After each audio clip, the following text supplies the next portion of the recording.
Bonsoir à tous et bienvenue dans votre journal. Ce soir, la rédaction accueille Sophie Huvet. Bonsoir. Bonsoir. En charge des programmes de télévision, la rédaction accueille également aussi Pierre Bellucci. Bonsoir. Bonsoir Shakila. Rédacteur de Kwezi TV. Ensemble, nous allons évoquer les programmes du groupe Kwezi TV durant les 3 prochaines semaines. Des émissions spéciales vacances seront proposées. Nous y reviendrons plus longuement au cours de ce journal. Mais avant cela, voici les titres de ce vendredi 24 juillet.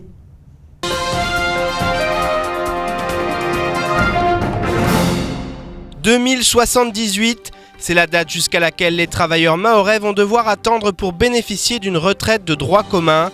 Une injustice que le gouvernement vient d'entériner par le biais d'une ordonnance. Les explications dans votre journal. Sensibiliser encore et toujours les plus jeunes à la nécessité de préserver l'environnement. Tel était l'objectif du jour pour les animateurs de camps de vacances présents à la médiathèque de Passamenti, devant des enfants très impliqués. La précarité à Mayotte sévit à chaque coin de rue. Sur les hauteurs des communes, les bidonvilles se multiplient, accueillant toujours plus de familles clandestines. Les conditions de vie sont inhumaines, mais l'île au lagon semble s'en accommoder.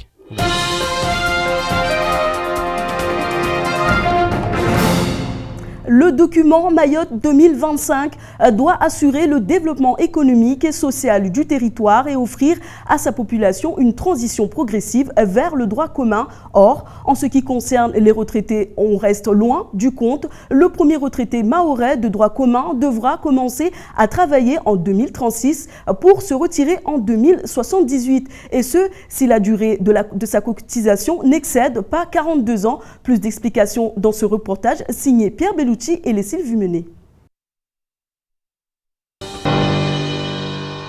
Lors du Conseil des ministres de mercredi, Georges Paul-Langevin a présenté 2 ordonnances adaptant la loi du 20 janvier 2014 au régime d'assurance vieillesse pour Mayotte. Certains mécanismes comme le rachat d'années incomplètes ou le rachat aidé pour les années d'études ont été transposés au département, de même que l'extension des trimestres validés par la solidarité nationale et l'élargissement du droit à l'information sur la retraite. Mais l'ordonnance poursuit la consolidation du régime mahorais sans remettre en question son calendrier progressif. L'horizon de convergence est en 2036. Le rythme de rattrapage des plafonds et des cotisations est donc très lent, aux grandes dames de la population.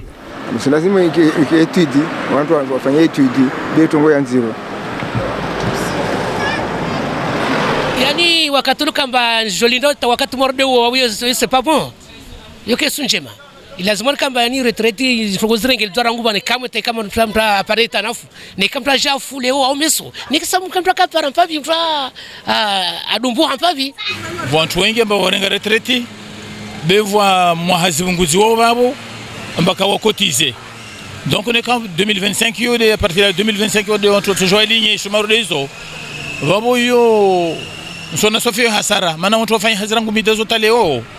Babo kausina avantage toka yonsi. Avec cet alignement, Paris vient de conforter l'une des mesures les plus impopulaires et les plus injustes. Pour Chiaboudine Ben Youssouf, il faut s'attarder sur le passif du département. Je crois qu'il faut tenir compte de l'histoire de Mayotte. On ne peut pas commencer maintenant comme s'il n'y a pas de passé. On vient d'avoir le département en 2011. On vient d'être régi en région ultra-périphérique maintenant.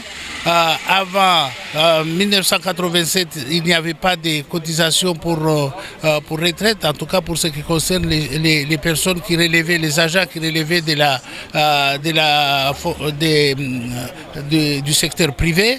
Donc il y a toute une série de textes à harmoniser avant de prendre partiellement en compte les gens qui viennent d'être recrutés et qui ont moins de 20 ans ou qui ont 20 ans et quelques. Lors de la dernière séance plénière du conseil départemental, l'élu de Mamoudzou 2 avait déjà alerté l'Assemblée sur la problématique des oubliés de la retraite. Dans cet état d'esprit, l'équité. Parce que pour les personnes, enfin les agents de la fonction publique, ils ont été indexés d'une façon rétroactive, mais les retraités, il n'y avait rien. C'est pour cela que j'ai fait prendre un vœu qui a été largement adopté par l'Assemblée, qui consiste à dire au fond le peu des ressources de ces personnes âgées doivent être indexés au taux maximal réunionnais. Ça leur permettra avant la fin de leur jour d'avoir quelque chose qui soit compatible avec la vie chère actuelle à Mayotte. Travailler toute une vie sans pouvoir en profiter lors de sa retraite, voilà pour l'heure à quoi sont condamnés des milliers de salariés du département, à moins que l'État prenne conscience de cette injustice en favorisant la solidarité nationale. Les travaux d'aménagement des voiries de la ZAC du Soleil Levant sont en cours d'achèvement. Une première vente de terrain s'est concrétisée ce matin entre le groupe France Télévisions et la société immobilière de Mayotte. France Télévisions vient ainsi d'acquérir auprès de la CIM une parcelle de terrain de 2900 mètres carrés en vue de l'implantation du nouveau siège social de Mayotte Première. Mais au-delà de ces nouveaux locaux, toute la zone semble destinée à devenir l'un des futurs pôles économiques du chef-lieu. Un sujet signé Abbas Alidi et Fred Souleymana. C'est désormais acté. France Télévisions et la société immobilière de Mayotte ont signé un accord concernant l'implantation du nouveau siège social de Mayotte Première. La directrice des affaires immobilières de France Télévisions se félicite de cette future localisation, plus en accord avec les réalités de l'île. Alors aujourd'hui, nous signons la promesse de vente pour l'acquisition d'un terrain pour construire notre futur site. Il s'agit de l'issue d'une négociation qui dure depuis à peu près 2 ans. Nous avons cherché plusieurs terrains dans Mayotte, nous en avons visité beaucoup. Puis nous avons discuté avec leurs propriétaires avant de décider que cette zone de la ZAC du Soleil Levant était le bon endroit pour implanter nos services qui, vous le savez, sont aujourd'hui sur petite terre et que nous voulons absolument installer à terme sur grande terre, puisqu'il y a là toute l'activité économique, notamment de l'île. Et pour offrir un service public de qualité, France Télévisions a souhaité faire les choses en grand. Ça sera un bâtiment qui fera environ 1800 mètres carrés de surface utile, ce qui veut dire en termes de surface plancher aux alentours de 2500 mètres carrés. Nous avons fait un concours d'architectes parce que nous voulions justement que ce soit un beau bâtiment. On l'a dit, on est dans la zone signal pour la ZAC du Soleil Levant, donc c'était important pour la CIM d'avoir un bâtiment qui ait une certaine allure, et c'est important pour France Télévisions de bâtir des bâtiments qui soient économes en énergie, qui soient économes à la construction, mais qui néanmoins représentent un certain geste architectural et ne soient pas des bâtiments lambda sans intérêt particulier. Les travaux devraient commencer à l'automne 2016, coût du projet 11 millions d'euros. Mais au-delà des nouveaux locaux de France Télévisions, la ZAC du Soleil Levant correspond à l'amorce d'un nouveau pôle d'activité économique et d'emploi. Face au manque criant de foncier aménagé au sein de la commune de Mamoudzou, ce quartier de vie et d'affaires innovant doit ouvrir la voie à la création de multiples opportunités. Le bâtiment tel qu'il nous a été annoncé par Mayotte Première, ça va être la vitrine de la ZAC, d'autant que sa situation n'est pas quelconque, c'est à l'entrée et en hauteur. Le quartier tel qu'il a été conçu, c'est une petite ville dans la ville de Mamoudzou, mais on espère qu'il va rehausser la ville de Mamoudzou. Les équipements, on trouve tout dedans parce on part de l'école, de la MJC, de la mosquée, mais c'est tout ce qu'on devrait, et puis les commerces, n'en parlons pas, tout ce qu'on doit trouver dans une ville quelconque, on la retrouve dans la ZAC du Soleil Levant. La ZAC du Soleil Levant a donc été pensée pour dynamiser le chef-lieu et diversifier les pôles économiques de Mamoudzou. Cette petite ville dans la ville devrait ainsi sortir de terre d'ici 5 ans. Quels plus beaux ambassadeurs que les enfants! Ce matin, à la médiathèque de Passamainti, plusieurs animateurs de camps de vacances ont proposé des ateliers thématiques. Une centaine d'enfants a pu assister à des projections de films et des expositions transmettant des messages en faveur de la protection de l'environnement. Ces enfants sensibilisés ont répondu sans hésitation à nos questions sur les gestes et les comportements à adopter face à la nature. Il est clair que les différentes campagnes de sensibilisation commencent à porter leurs fruits. Plus de précision dans ce reportage signé Fred Souleymana et Hakim Saïdou. Concentrés et impliqués, ces jeunes ambassadeurs de l'environnement participent aux ateliers proposés ce matin avec beaucoup de plaisir. Non inscrits dans un camp de vacances, ces jeunes de Passamainti ont répondu présents pour participer aux animations de la médiathèque. Et c'est sans faute qu'ils répondent à nos questions. Qu'est-ce qu'il faut faire pour combattre ces moustiques? D'abord, il faut vider l'eau des des endroits où il peut y avoir de l'eau. Et puis il ne faut pas jeter ses papiers par terre et couvrir son eau pour que les moustiques ne prennent pas de Est-ce que tu crois que toi tu le fais, tu respectes ça? Avant je ne le faisais pas, mais maintenant je crois que je vais le faire. Quand tu marches dans ton village, comment tu trouves ton village? Est-ce que tu trouves que ton village il est beau? Il est plutôt sale. Pourquoi il est sale? Et c'est qui jette les saletés? C'est nous. Il faut dire qu'après les nombreuses campagnes menées par l'ARS, les associations chargées de la protection de l'environnement comme My Nature, les naturalistes et bien d'autres, chaque année les messages résonnent encore dans la tête de cette nouvelle génération. Quoi de plus beau qu'un dessin animé pour transmettre à ses enfants des messages? Entre les expositions au sein de la médiathèque et celles proposées à l'extérieur par l'IREPS, nos jeunes participants restent concentrés et intéressés par le sujet. Ils vont faire quoi là? Là on va rentrer à l'intérieur de la médiathèque. J'ai fait une exposition sur l'environnement. Donc on va faire une petite visite et aussi vont répondre des questionnaires.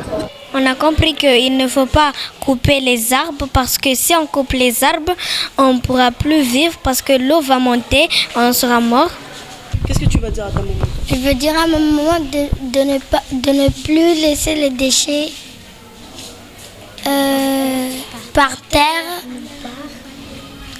Et ne plus, je veux dire aux gens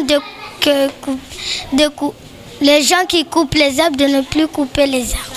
Pour sa 3e édition, cette journée de sensibilisation et d'animation a pris ses quartiers dans la médiathèque de Passamainti. Ouvert au public 4 fois par semaine, ce lieu de culture se veut un espace animé d'apprentissage ludique et de rencontres. C'est très important de faire ça, pour faire cette campagne, pour que notre île puisse être propre et que les enfants puissent comprendre, puissent eux-mêmes réaliser ce qui se passe avec tout ce qu'ils voient que c'est pas bien. C'est la 3e fois qu'on fait ça et chaque fois qu'on le fait, je mets en place de nouveaux apports. Il y a d'autres animations, on ne refait pas les mêmes choses mais c'est toujours le même intitulé.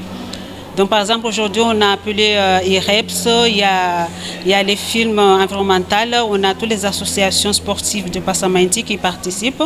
Alors les années passées on ne les avait pas conviés. D'autres activités sont proposées à la jeunesse du chef-lieu. Week-ends de vacances sont ouverts pour permettre l'encadrement et l'animation dans les différents quartiers. Et même si plusieurs acteurs se mobilisent pour la protection de l'environnement, les actions ne seront jamais de trop. Impatients de rentrer chez eux pour transmettre le message appris au cours de ces ateliers, nos ambassadeurs de l'environnement n'en ont pas encore conscience, mais ils représentent l'avenir d'une île propre. Et aussi mettre de côté les piles usées qui contiennent du mercure très poison. Eh ben c'est toujours ça de moins pour ma part. Bien que Mayotte soit une île et qu'une île soit entourée d'eau, il existe aujourd'hui peu de cafés ou de restaurants en bordure de littoral, alors que les abords du marché ou couverts pourraient être frais, agréables et propices à la détente. Rien ne retient les passants dans cette zone. La vue y est magnifique, mais le confort précaire, voire inexistant. Depuis décembre, le restaurant La Croisette s'est ouvert sur le front de mer derrière la place du marché. Il offre une vue imprenable, loin du brouhaha du chef-lieu. Reportage signé Pierre Bellussi, Abassalidi et Leslie Vumené. Déjeuner face à la mer à quelques pas de l'eau, voici un luxe que les habitants des îles du monde ont pour privilège de s'offrir. Mais à Mayotte, il n'en est rien. Dans le chef-lieu, les cafés ou restaurants en bordure du littoral se font rares. Pour pallier ce manque, le restaurant La Croisette a décidé d'ouvrir ses portes derrière la place du marché. La Croisette, c'est un restaurant où on fait de la cuisine, j'ai envie de dire, traditionnelle mahoraise. Et on fait un peu aussi la cuisine occidentale. Et quand je parle de cuisine locale, ce sera mataba, kangué, les plats vraiment typiquement mahorais. Loin du bruit de Mamoudzou, le restaurant offre une vue imprenable sur le lagon. De quoi attirer du monde venu d'ici et d'ailleurs. On a vraiment de tout. Que ce soit les Mahorais qui veulent remanger de la cuisine de chez eux, qui sont partis, qui reviennent. Et au niveau des touristes aussi, ça marche beaucoup. Ils veulent connaître la cuisine de notre île. Donc elle est assez diversifiée. Il y a vraiment de tout. Dans quelques jours, le restaurant proposera un brunch. Ce repas très apprécié des leftards combine petit déjeuner et déjeuner. Encore peu répandu à Mayotte, le concept fait fureur dans les pays anglo-saxons. À partir du dimanche 2, on sera ouvert tous les dimanches pendant 2 mois et après on verra. On organise des brunchs, ce sera de 11h à 14h, histoire de faire connaître le restaurant et en partenariat avec Nasra. Ce sera pour passer le temps, pour bien manger. Pour avoir le privilège de déjeuner en regardant Petite Terre, il ne faudra pas oublier de réserver. Espérons maintenant que le littoral continue de s'aménager pour offrir aux touristes et à tous les habitants de l'île le plaisir sans pareil de déjeuner au rythme du lagon. Sophie Huvet, vous êtes avec nous ce soir pour nous parler de la grille des programmes des 3 semaines, de vacances. À quoi doit-on s'attendre ? Eh bien, ce qu'on peut s'attendre, c'est évidemment, j'ai envie de dire, parce que pendant les vacances, on a envie de détente, mais on a aussi envie peut-être de voir ce qu'on n'a pas eu le temps de voir tout au long de l'année, parce qu'on a tous des emplois du temps assez chargés. Donc, l'équipe de KTV, en fait, réserve aux téléspectateurs, en fait, vraiment des émissions spéciales où ils ont été piochés dans les meilleurs moments, les moments un petit peu historiques ou les moments un petit peu de temps fort, en fait, que Mayotte a vécu. Alors justement, Sophie, il y a quelques surprises dans ce programme, vous pouvez nous en dire un peu plus ? Oui, les surprises, et surtout, il peut y avoir quelques inédits sur des émissions avec des images qu'on n'a effectivement jamais vues, mais en même temps, on va surtout redécouvrir des choses qui nous ont été fortement réclamées, c'est-à-dire, par exemple, on va faire en quotidienne 100% Mayotte, parce qu'on est encore, même si 100% Mayotte est toujours sur des saisons passées, puisqu'on a les 3 premières saisons de cette émission, mais encore aujourd'hui, on nous le réclame. Donc, exceptionnellement, en fait, pendant ces vacances, tous les jours à 8h, on pourra redécouvrir 100% Mayotte. Mais on a également les danses traditionnelles qui nous sont beaucoup demandées. Là, on a des inédits, parce qu'on a eu, lors de l'émission spéciale Ramadan, on a pu tourner beaucoup de choses, et donc on aura l'occasion de rediffuser également des danses traditionnelles tournées précédemment, mais également plus récemment. Et puis, une émission qui marche vraiment beaucoup chez les jeunes, et on sait qu'il y a aussi beaucoup de jeunes qui rentrent au pays pendant les vacances. Donc on aura un spécial Top Zik avec Rican, qui bien sûr ne sera pas en direct, mais en tout cas, grâce à toutes les dédicaces qui a pu avoir lieu pendant tous ces derniers mois, eh bien on a pu faire un Top Zik de toutes ces musiques plébiscitées, et je pense que ça va valoir le détour, parce qu'on va se rendre compte que les musiques mahoraises ont leur place dans la musique internationale. Alors justement, quels sont les programmes qui plaisent le plus ? On le voit maintenant, on a le replay, donc on peut voir à peu près qu'est-ce qui plaît dans nos programmes. Alors, c'est évident en tête, comme je l'ai dit tout à l'heure, c'est la danse traditionnelle. Mais arrive tout juste après, et ça c'est vraiment le cœur de métier de KTV en tant que chaîne locale, c'est l'information. C'est vrai que le JT, le JTM, comme on a envie nous de l'appeler tout le temps sur KTV, le JT de Mayotte, c'est 30 minutes tous les soirs à la télé. Pendant les vacances, il sera aussi mis à l'honneur par le biais des rendez-vous de l'info, grâce à la présentation de Amina qui était tous les week-ends présente le samedi et le dimanche. Mais l'information a pris vraiment beaucoup de place. Et puis vient très rapidement ensuite le sport.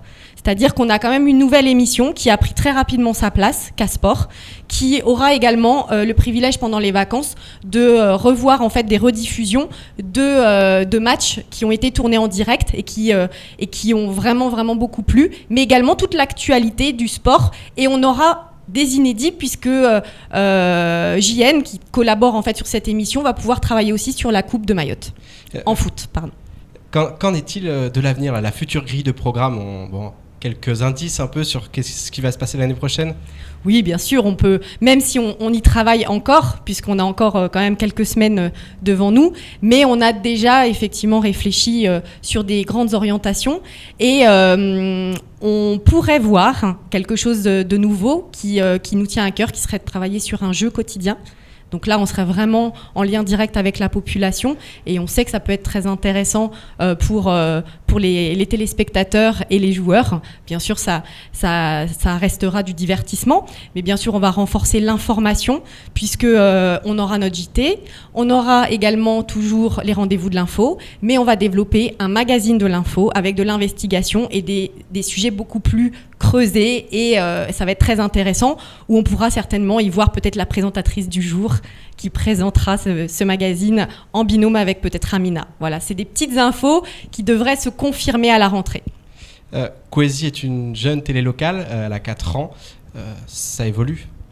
Ah oui, et ça évolue positivement tous les jours. Les téléspectateurs nous le font savoir. C'est vrai que on n'a pas que des messages d'engouement tout le temps positifs, mais même les critiques nous font avancer.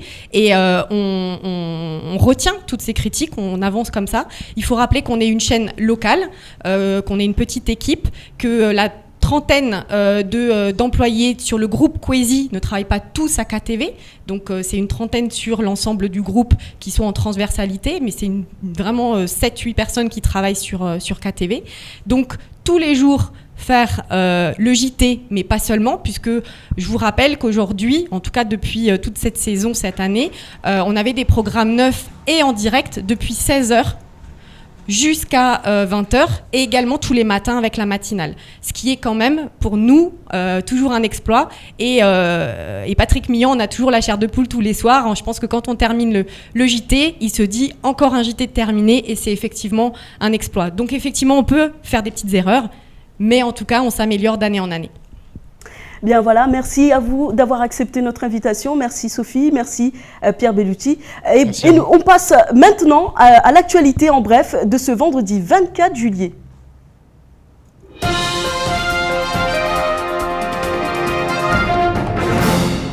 Après 10 mois de travail, le gouvernement vient de publier une liste de 27 mesures censées sortir le tourisme des Outre-mer de son marasme. Les professionnels de chaque territoire ont été entendus et les rapporteurs ont formulé des propositions autour de 6 axes. Mieux connaître l'activité touristique pour mieux la piloter, mieux promouvoir produits, expériences et marques, renforcer l'accessibilité des destinations, accompagner la modernisation et le développement du secteur hôtelier, prendre le virage numérique et pour finir développer la formation. Ces orientations sont accompagnées de propositions de mesures qui pour la plupart existent déjà dans les territoires ultramarins dont Mayotte. Quelques initiatives seraient néanmoins intéressantes comme l'obtention de visas simplifiés pour les courts séjours, l'instauration de zones de détaxe ou la création d'un centre de formation touristique. Cependant, à Mayotte, sans la mise en œuvre de gros travaux, le tourisme ne pourra pas avoir la place stratégique qui devrait être la sienne. Les infrastructures, le réseau routier, les hébergements, les sites culturels, tout reste à faire et les 27 mesures figurant dans ce rapport devront être mises en place pour 2020. Le 22 juillet, le Conseil des ministres a adopté un projet d'ordonnance relative aux marchés publics. Leur accès devrait être facilité pour les petites et moyennes entreprises. La simplification des modalités de candidature ou le plafonnement des capacités financières exigées des soumissionnaires sont des mesures plus adaptées aux réalités économiques et sociales ultramarines. Le gouvernement semble ainsi considérer le tissu économique des départements d'outre-mer principalement composé de TPE et de PME, le taux de chômage des jeunes y étant plus important qu'en métropole, l'ordonnance prévoit une disposition ambitieuse et innovante. Les acheteurs publics pourraient favoriser en outre-mer l'emploi de jeunes de moins de 25 ans dans l'exécution d'un marché. Ainsi, un nombre d'heures minimales devrait alors être effectué pour cette population domiciliée sur le territoire. Mais si la ministre se félicite de cette mesure, il faut que les délais de paiement des marchés soient accélérés et que la commande publique reparte. Associés à la crise économique, ce sont des freins réels à la pérennité des entreprises et donc à l'emploi. L'Union départementale Force ouvrière, inquiète de la multiplication des conflits sociaux sur le département, demande au préfet l'application des conventions collectives nationales qui prévoient les DOM dans leur champ d'application. C'est le cas pour celle des banques ou des services d'eau et d'assainissement. Elle conteste l'analyse de la DIECT et dénonce la partialité de son administration quant à l'application des dites conventions.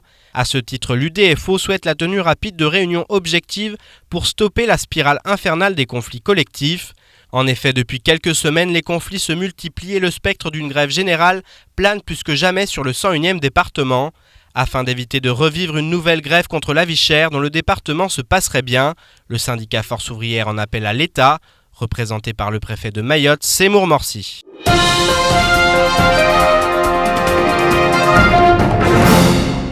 Nous l'évoquons régulièrement, chaque semaine, des centaines de familles arrivent à Mayotte par Kouassa. Ces familles s'installent dans les hauteurs des villages sans électricité ni eau courante. Elles peinent à mener une vie décente, vivant reclus dans une grande précarité et en marge de la société. Certaines souhaitent faire entendre leur voix, alors que les familles originaires de l'île se battent pour améliorer leur vie et construire de belles maisons sur leurs propriétés. Les immigrés luttent chaque seconde qui passe pour nourrir leurs enfants. Un reportage signé Fred Souleymana et Hakim Saïndou. Dans ce quartier, la poussière fait office de bitume. Ces maisons construites à la vue de tous abritent des dizaines de familles qui fuient la misère aux Comores. Basi mavotage walo johima banda juhule wa shemeleza wanyuana nyatu wa dujani 3 milimani rido kambar sumsahani muri saidie repara zivoter mwangaliani rumtiliani laskalie mjwemo moheho takatri wa vote kari wa ona uruachia. Dans les hauteurs de Kawini, Doujani, Tsunzu, Bonovo, ces foyers se comptent par centaines. Chaque année, des drames se produisent suite à des incendies. Les pompiers rencontrent de réelles difficultés pour faire évacuer les sinistrés et les blessés. Et pour cause, comme nous pouvons le voir, l'accessibilité à ces foyers est chaotique, voire impossible.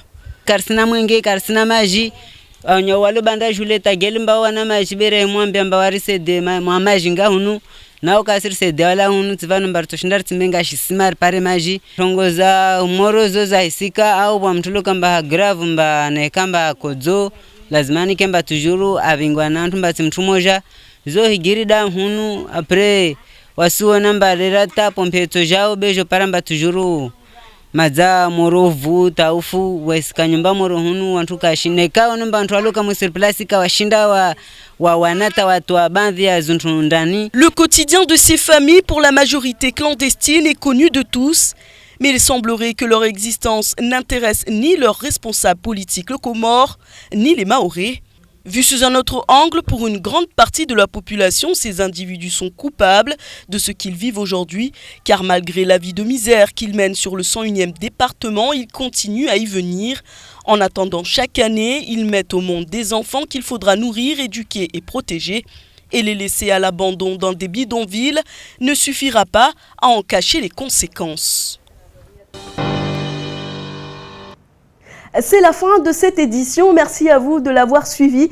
Dans quelques instants, vous trouverez Ornella Péril qui présentera la météo. Suivra juste après l'invité du temps de parole, Seyou Bouanali, conseiller municipal dans la commune de Sada. Il était au micro de Patrick Mion ce matin. En ce qui concerne votre journal télévisé, toute l'équipe de Kwezi vous donne rendez-vous à la rentrée prochaine. Excellentes vacances à vous sur KTV.